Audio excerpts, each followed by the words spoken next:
Hlášení od okresní veterinární správy.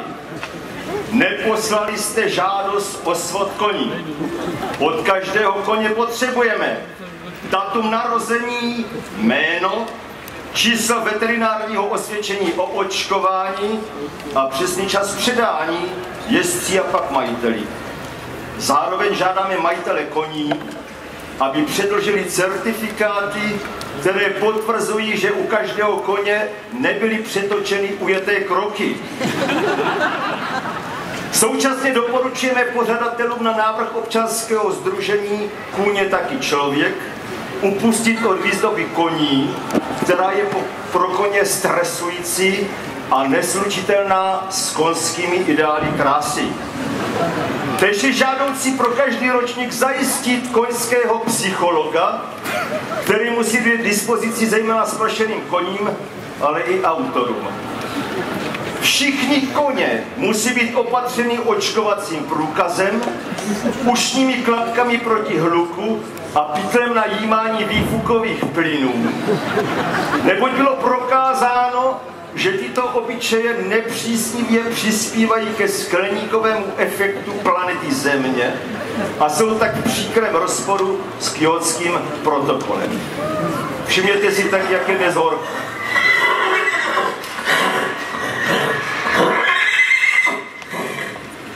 To pak ještě jedno.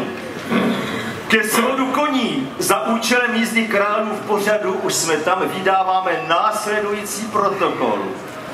Dle přiložených průkazů koní se akce účastní celkem 12 koní, konkrétně Markíza, Klisna, Českomoravský belgický kůň, Neroš, Valach, Norický kůň, Darich, Lucky, Klista, anglický plnokrevník.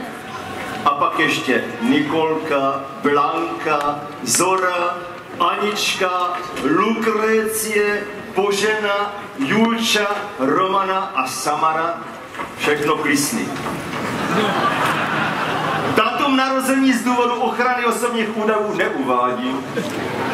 Přejmku koní provedl doktor Kamil Koníček, průkaz byl předložen.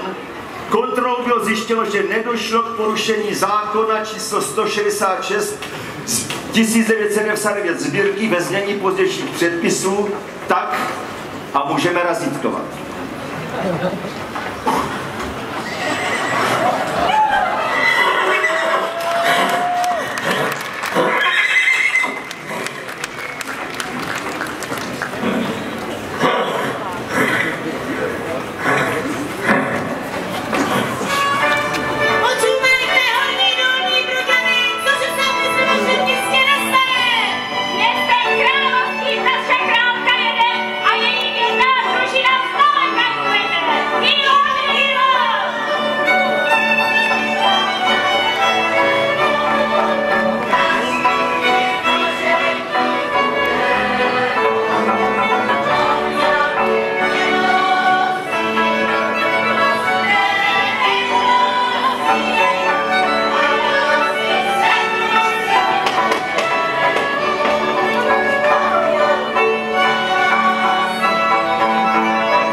Až její hudnaté vlasy padají do očí.